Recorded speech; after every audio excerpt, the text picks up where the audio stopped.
dulu KUA Perdata dulu memang dianggap perempuan itu belum cakap hukum karena dia mengikut suaminya. Harus berdasarkan suaminya kalau dia sudah menikah gitu ya. Karena dianggap tidak cakap hukum. Dulu waktu kita masih menggunakan atau belum revisi ketentuan itu. Itu kan pelanggaran hak asasi manusia itu. Jadi seolah-olah perempuan itu derajatnya lebih rendah daripada laki-laki sehingga tidak memiliki kebebasan. Saat ini sudah setara, Pak. Tadi sudah saya bilang ada SEMA tahun 1963, kemudian ada Undang-Undang Nomor 1 tahun 1974, itu sudah dihapuskan ketentuan itu bahwa kedudukan laki-laki atau kedudukan suami dan istri itu seimbang. Artinya meskipun istrinya itu tidak izin atau melakukan perbuatan hukum, misalnya perjanjian, ya, tanpa suaminya itu tetap sah karena berdasarkan Undang-Undang Nomor 1 tahun 1974, hak dan kewajibannya itu setara. Baik, Pak, terima kasih.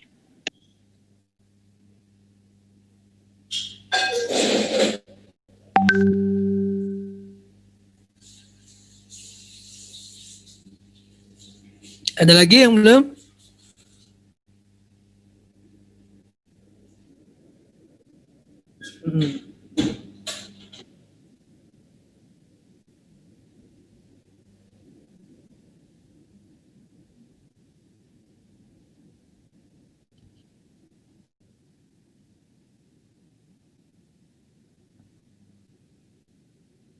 Ya, kalau misalnya ada anak yang melakukan pelanggaran hukum pidana, ada sistem namanya SPPA, Sistem Peradilan Pidana Anak. Saya lupa bagaimana kategorinya. Kalau dia tindak pidana yang agak berat, biasanya dia tetap diproses di persidangan dan masuk kepada lapas anak. Anaknya tapi tetap dia itu dipisahkan dari lapas dewasa. Tapi ada juga perbuatan tindak pidana yang ringan ya, itu kemudian diserahkan lagi kepada orang tuanya kalau dia tergolong anak nakal. Jadi sebenarnya tetap ya, tapi ada perlakuan yang khusus lah, gitu. Perlakuan yang khusus tadi.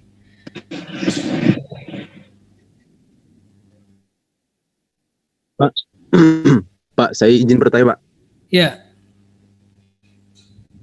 Perihal hukum menerima harta kekayaan yang dibahas tadi, Pak. Bukankah itu sudah menyalahi hak dan kewajiban seorang anak, Pak? Tapi kan misalnya kan harta kekayaan ayahnya itu kan emang hak dia begitu. Tapi karena dia kurang waras ataupun kurang atau dikatakan gila lah begitu, itu kan sudah menyalahi hak apa gimana, Pak? Ya tetap itu harta itu punya dia, hak dia, tetapi pengurusannya, ini sekali lagi pengurusannya bukan dia, tetapi pengurusannya harus ada walinya atau pengampunya, sehingga dia belum dikategorikan sebagai cakap hukum. Dia hanya baru menerima haknya saja. Tapi untuk pengurusan hartanya ya harus dilakukan oleh wali atau pengampunya. Jadi bukan soal merampas haknya, bukan. Tetap dia haknya hak dia, hanya soal pengurusan harta kekayaan atau harta warisan yang dia dapatkan saja gitu. Terima kasih, Pak. Saya mau bertanya, kalau orang anak yang gak waras tadi kan tetap diurus tapi melalui wali. Nah, wali yang ngurus itu kebagian dapat hartanya atau tidak, Pak? Kalau prakteknya dia dapat untuk sebagai hasil hasil jerih payahnya untuk mengurusi anak tadi. Tapi sesuai dengan kesepakatan antar keluarga. Besarannya kesepakatan antar keluarga karena kan dia yang mengurusi. Dia yang capek, kemudian dia yang mengurusi, kemudian dia yang dapat begitu. Baik, Pak, terima kasih. Ya. Pak, saya ingin bertanya, Pak. Ya. Misalnya nih, Pak, kalau misalnya di pembagian harta waris, Pak, sengketanya tuh belum selesai, Pak, tapi hartanya itu terus bertambah dalam masa sengketa. Itu bagaimana, Pak?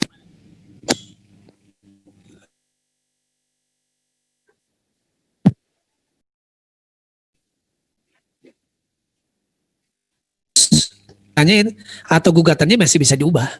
Ya selama belum diputus ya itu masih bisa direvisi begitu. Karena ini kan soal perdata ini. Gitu. Terus Pak, balik ke pernyataan Bapak tadi yang soal pidana anak Pak. Yang kata Bapak kalau misalnya pidana anaknya masih ringan, itu anaknya kan dikembalikan lagi kepada orang tuanya. Tapi kita kalau misalnya melihat kasus ke belakang Pak, waktu itu kan sempat ada kasus heboh ya Pak ya, yang mengenai seorang perempuan yang diperkosa kemudian ditembuskan dari bawah sampai jantung menggunakan cangkul Pak. Dan yang kita ketahui juga bahwa pelakunya itu, salah satu pelakunya adalah anak di bawah umur. Kemudian beberapa hari kemudian setelah ia dibui, dibebaskan Pak. Jadi menurut Bapak sendiri kalau tindak pidana yang berat itu untuk anak-anak itu yang seperti apa sih Pak? Karena kita lihat bahwasannya dari kasus itu aja tindak pidana seperti itu aja tuh anaknya dipulangin gitu Pak. Gimana yang berat? Iya, karena saya bukan dosen hukum pidana ya. Setahu saya ada namanya, saya nggak bisa jauh secara detail. Tetapi dalam undang-undang sistem peradilan pidana anak itu sudah ada kategori mana anak yang tetap dimasukkan ke dalam lapas anak, mana kategori anak yang bisa dilakukan atau dikembalikan lagi kepada kedua orang tua atau kerja sosial gitu. Ya cuman saya sekali lagi detailnya apa jenis pelanggarannya saya tidak tahu gitu ya, karena bukan dosen hukum pidana gitu ya. Nanti kalau Anda dapat hukum pidana, mata kuliah hukum pidana bisa ditanyakan ke dosen tersebut. Tapi secara garis besar bahwa dalam sistem hukum pidana di kita, anak itu mendapatkan perlakuan khusus. Kalaupun dia dapat hukuman, maka hukumannya itu dikurangi sepertiga daripada hukuman orang dewasa. Jadi kalau dia dapat hukumannya dikurangi sepertiga dari hukuman orang dewasa. Kalau dia tetap masuk ke dalam sel tahanan, tahanannya juga dipisahkan dari orang dewasa. Kalau dia sidangnya juga tidak digabung dengan orang dewasa. Sidang anak, hakimnya nggak pakai baju toga. Jadi seperti biasa ngobrol-ngobrol biasa. Kalau peradilan dewasa kan hakimnya harus formal, pakai toga ya. Kemudian pengacaranya juga harus pakai toga. Ini kalau di peradilan anak, di sidang anak ya dia pakai baju biasa aja kayak pakai baju kita begini gitu ya. Jadi ada perlakuan khusus, special treatment kepada anak yang melakukan tindak pidana. Saya kira itu. Kalau jenisnya saya nggak tahu gitu ya. Baik Pak, terima kasih Pak.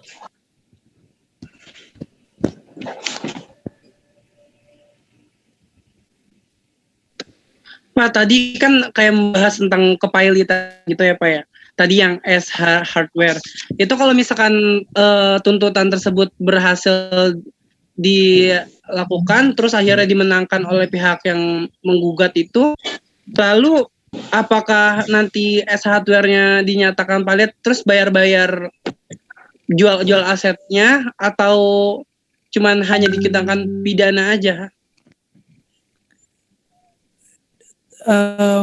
Kalau dia kasusnya kan dia nggak bisa bayar utang, memenuhi utang kepada pihak ketiga. Kalau dia selama dia bisa bayar utang, perusahaannya tetap jalan. Tapi kalau misalnya dia nggak bisa bayar utang dan dinyatakan pilot, maka dia harus dinyatakan bangkrut dan asetnya disita oleh negara untuk membayar utangnya, begitu. Jadi gitu aja sih kalau kasusnya S Hardware. Sekarang kan lagi dalam proses di pengadilan niaga. Nggak tahu nih S Hardware bisa bayar utangnya atau tidak gitu.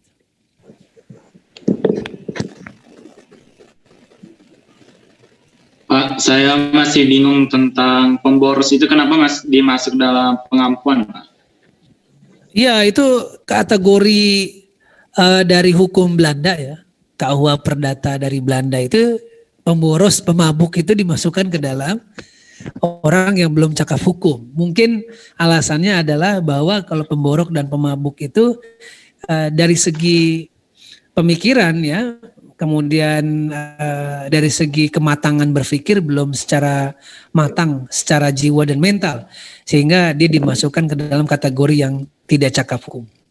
Tapi orang kayak gini nanti biasanya membantah, saya mabuk tapi saya bisa berpikir secara cerdas kan gitu ya. Ada orang yang membantah seperti itu. Tapi sistem hukum di Belanda ternyata memasukkan itu. Memasukkan pemboros, pemabuk itu dalam kategori orang yang belum dewasa itu. Oke, terima kasih Pak. Nah, Pak, jika pemboros melakukan kejahatan gimana Pak? Apa masuk Gimana? pidana gitu? Nah, jika seorang pemboros atau pemabuk melakukan tindak pidana, apa dia akan dipidana gitu? nah itu kalau Kan sistem belum pidana, kalau sistem pidana nanti dilihat ya. Tadi saya bilang kalau dia cakap hukum maka kalau dia ada sakit ingatan ada bukti medis. Tapi biasanya kalau dalam pidana sih orang masalahnya adalah di kita itu tidak ada pelanggaran pidana orang yang melakukan minuman keras itu nggak ada pidana itu. Yang ada adalah orang yang mengedarkan minuman keras. Tapi orang yang mengkonsumsi minuman keras itu nggak ada pidananya. Yang mengkonsumsi, yang mengedarkan ada. Begitu. Itu masalahnya di negara kita. Berarti sama aja yang kayak di pengedar narkoba sama pemakai narkoba Pak ya? Iya, kalau pemakai kan dia rehab ya, direhab dia biasanya. Iya Pak. Kalau pengedar itu hukuman mati atau hukuman 20 tahun penjara. Jadi nggak bisa Pak ya, seorang pemakai narkoba itu dihukum mati nggak bisa Pak ya, harus direhab Pak ya? Kalau dia pemakai, undang-undangnya bilang begitu. Karena dia sebagai korban kan. Korban. Kalau dia pengedar atau bandar ya kena hukumannya bisa lebih berat. Pemakai jadi tetap ada hukuman pidana penjara gitu-gitu juga kan Pak? Sambil Kalau proses rehab. Kalau pemakai, setahu saya hanya ada kalau dia pemakai dan dia ternyata korban, ya dia hanya masuk ke rehabilitasi.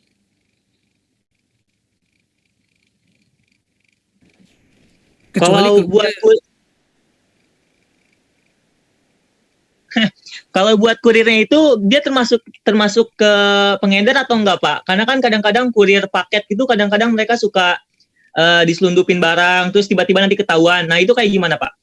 Termasuk pengedar kalau begitu kan. Walaupun mereka nggak tahu Pak?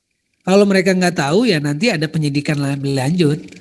Kalau mereka nggak tahu dari mananya, harus ada investigasinya, dapat dari mana, kan ketahuan sama polisi itu.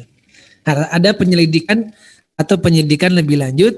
Kenapa itu bisa melakukan seperti itu gitu loh. Pasti ada hukumannya lah. Gitu.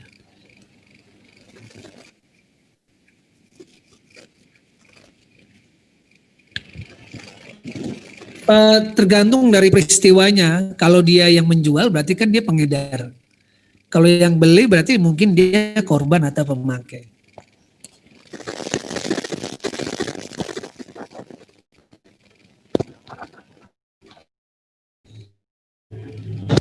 Oke ya. Kalau tidak ada lanjut lagi kayaknya. Ya. Ada lagi? Cukup lanjut.